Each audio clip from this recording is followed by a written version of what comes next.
మనతో ఉన్నారు senior journalist Kanakadurga Vadlamani గారు. మేడం నమస్తే. నమస్తే. చిన్నారి జాహ్నవి మిస్సింగ్ సంగతి అందరికీ తెలిసిందే. అయితే కుక్కతో పాటు వెళ్ళినటువంటి ఒక పాప తర్వాత కుక్క తిరిగి వచ్చింది గానీ పాప తిరిగి రాలేదు. ఎక్కడ ఏంటి అని చెప్పేసి జల్లెడ పడుతున్నారు. అటు పోలీసులు కావచ్చు, ప్రతి ఒక్కరు కూడా ఆసక్తిగా ఎదురు చూస్తున్నారు, గాలింపు చర్యలు చేస్తున్నారు, ఎన్నో రకాలుగా ఇన్వెస్టిగేషన్ చేస్తున్నారు. అటు తండ్రిని విచారిస్తున్నారు, తల్లిని విచారిస్తున్నారు, అన్ని జరుగుతున్నాయి. అయితే కుక్క తిరిగి వచ్చిన తర్వాత నుంచి కూడా తన ప్రవర్తనలో చాలా రకాల మార్పులు అయితే వచ్చాయి. అదిగాక వచ్చిన తర్వాత ఇతరుల మీద కరవడానికి ఎగబడ్డం కావచ్చు, ఇవన్నీ కూడా చూశారు. సో మొత్తానికి ట్రాకర్ తెప్పియడం, ట్రాకర్ పెట్టి మళ్ళీ కుక్కను వదలడం, కానీ కుక్క కొద్ది దూరం పోయి మళ్ళీ తిరిగి వచ్చేసి ఇంటి చుట్టూ తిరగడం తప్ప ఎక్కడెక్కడ క్లూస్ ఇస్తున్నటువంటి పరిస్థితి లేదు. ఇలాంటి పరిస్థితుల్లో కుక్క ఒక్కటే దిక్కు అనుకున్న టైంలో ఇప్పుడు ఆ యొక్క కుక్క కూడా చావుకు పాల్పడ్డా. ఏమైంది? మొత్తానికి కుక్క ఒంటి పైన కూడా కొంత గాయాలు ఉన్నాయని చెప్పి కొంతమంది అంటున్నారు. అదే విధంగా చూస్తే కుక్కకి ఇప్పుడు పోస్ట్ మార్టం చేస్తే గానీ ఇంకేదైనా సరే విషం గానీ అలా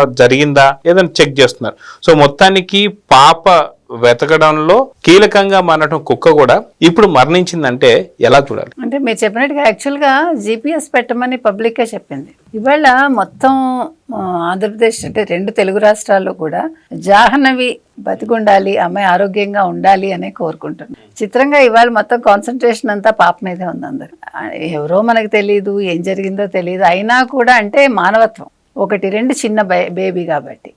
అయితే మీరు అన్నట్టుగా కుక్క మరణం అనేది ఇవాళ దీన్ని అంటే ఈ కేసును ఛేదించడానికి ఇంకా తలుపులు పూర్తిగా మూసుకుపోయినట్టు. కానీ నా దృష్టిలో కాదని నేను అనుకుంటున్నా. ఎందుకంటే మీరు మొత్తం మనం అన్నీ పరిశీలించాం. లైక్ తల్లిని విచారించారు, తండ్రిని పోలీస్ స్టేషన్కి తీసుకెళ్ళి విచారించారు, తర్వాత ఫెన్సింగ్ దాకా వెళ్ళి అన్ని అంటే స్నిఫర్ డాగ్స్ తీసుకొచ్చారు, తర్వాత డ్రోన్స్ ద్వారా చూశారు. మొత్తం ఏకంగా ఎన్ని వేల మంది పోలీసులు వచ్చారు, ఏకంగా ఇంతమంది పోలీసులు వచ్చి ఇంత చేసినా కూడా పాప దొరకలేదంటే మీకు సాధారణంగా ఏంటంటే కిడ్నాప్ చేస్తారు పిల్లల్ని. ఎవరు కిడ్నాప్ చేస్తారు? మీకు ఇప్పుడు మామూలుగా పని చేయడానికి ఇప్పుడు వేరే రాష్ట్రాల నుంచి వస్తున్నారు. మనకి తెలంగాణలో తెలుసు, మీకు ఆంధ్రప్రదేశ్లో కూడా అలాగే ఉంది. తెలంగాణలో అయితే మనకి ఎక్కువ బీహారీ వాళ్ళు, తర్వాత ఇప్పుడైతే నేపాలీస్ ఎక్కువ ఇంట్లో పని చేయడానికి, శ్రీకాకుళం నుంచి కన్స్ట్రక్షన్ వర్క్ చేయడానికి, తర్వాత కార్పెంటరీ వర్క్ చేయడానికి ఇలాగ అక్కడి నుంచి వస్తారు. అయితే మీకు ఇక్కడ తుని దగ్గర మాత్రం తుని, సామర్లకోట, పిఠాపుర ఇవి తీసుకున్నారంటే ఎక్కువగా ఒడిషా నుంచి వస్తారు. అంటే ఈ చేపల చెరువులు, రొయ్యల చెరువులు ఇవన్నీ ఉంటాయి కదండి. తర్వాత తోమలపాకు తోటలు, ఇప్పుడు పామాయిల్ తోటలు, ఇలాగ వీటిలలో పనిచేయడానికి వాళ్ళు జీడిపిక్కలు ఎక్కువ, జీడిపిక్కలు ఉలవటానికి వీటికి అక్కడి నుంచి వస్తారు. వచ్చినప్పుడు ఏమవుతుందంటే గతంలో కూడా వాళ్ళు పిల్లల్ని కిడ్నాప్ చేయడం జరిగింది. 1-2 మహిళలు చేస్తే పట్టుకున్నారు కూడా, తర్వాత ఇంకొక వ్యక్తిని కూడా పట్టుకున్నారు, నాకు ఎప్పుడని గుర్తులేదు. సో నేను ఆ కోణంలో ఆలోచన. అయితే మీరు అన్నట్టుగా కుక్క ఎలా చనిపోయి ఉంది, నా డౌట్ కుక్కకి ఏదో పెట్టారు ఏమో అని. అందుకనే చూసారా, కుక్క ఎప్పుడు వచ్చింది? 3 రోజుల తర్వాత వచ్చింది. అంటే హోస్ట్లోకి రావడానికి 3 రోజులు పట్టిందా? మీకు అర్థమైంది కదా. అంటే ఇప్పుడు మామూలుగా అయితే కుక్క ఏం చేయాలి, పాపను ఎత్తుకుపోతే వచ్చి పరిగెట్టుకుంటూ వచ్చేసి అరవాలి, వెంటనే ఆ తల్లిని తీసుకెళ్ళాలి. కానీ ఇక్కడ అలా జరగల. 3 రోజులో 4 రోజులో అయింది కుక్క రావడానికి. అంటే కుక్కకి ఏదైనా మత్తు మందు పెట్టారు. ఆ పెట్టిన మందు వల్ల అది ఫెరోషియస్గా అయిపోయింది. ఆ తర్వాత అంటే మీకు తిండి లేకుండా మనకి సపోజ్ దాన్ని ఏమంటారు, అనస్థీషియా ఇస్తారు చూడండి. అనస్థీషియా ఒక్క చిటికడ ఎక్కువైనా కూడా మనిషికి చాలా డేంజర్, మాటకి చెప్తున్నా. అందుకే మన బాడీలో మనకి ఫుడ్ లేకుండా, నీళ్ళు లేకుండా ఇస్తారు మనకి. తర్వాత మెలకు వచ్చాక కూడా వెంటనే మనకి ఏమి ఇచ్చేయరు కదా. అంటే కొన్ని పద్ధతులు ఉంటాయి దానికి, మనకి ఎగ్జాక్ట్ సైంటిఫిక్గా మనకు తెలియదు కానీ. సో దీనికి కూడా తిండి లేకపోవడం, తర్వాత అదేమైనా ఒకవేళ మత్తు మంది ఇచ్చుంటే అదేదైనా తేడా చేసిందా, అందుకే ఫెరోషియస్గా అయిపోయిందా, అంటే అందరి మీద పడ్డం, కరవడం ఇలాంటిది చేసిందన్నారు.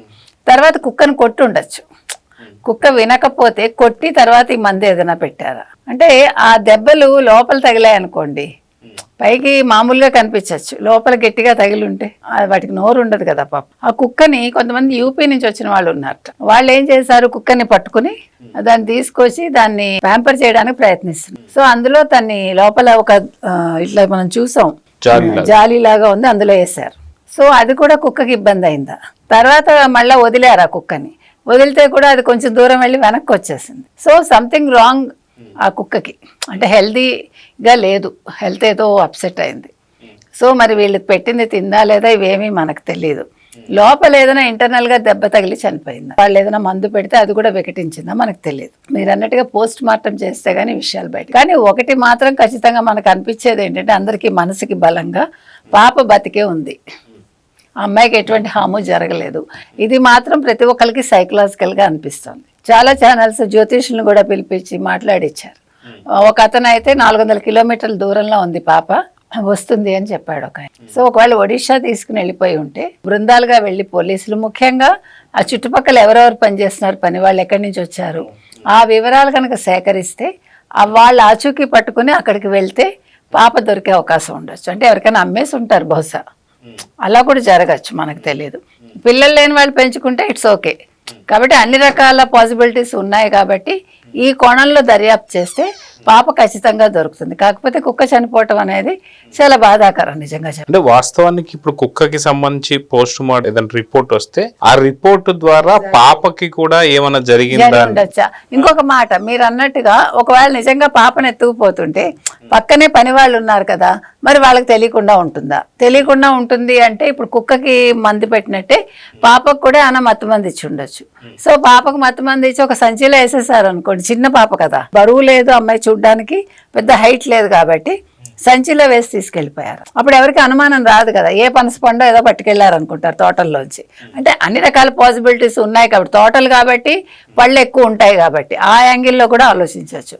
సో ఏది ఏమైనా జాహ్నవి తొందరగా రావాలి, జాహ్నవి జాడ తెలియాలి అని మాత్రం ప్రతి ఒక్కళ్ళు కోరుకుంటారు. సో చూద్దాం మేడం, మొత్తానికి కుక్క పోస్ట్ మార్టం లో ఏం దొరకబోతుంది, దాని నుంచి జాహ్నవికి సంబంధించినటువంటి ఒక జాడవని తెలియబోతుందా. సో మొత్తానికి ఆ దేవుళ్ళకు కూడా మనం కూడా ప్రార్థిద్దాం, ఖచ్చితంగా జాహ్నవి అతి తొందరలో దొరకాలని అయితే కోరుకుందాం. నమస్తే. Thank you.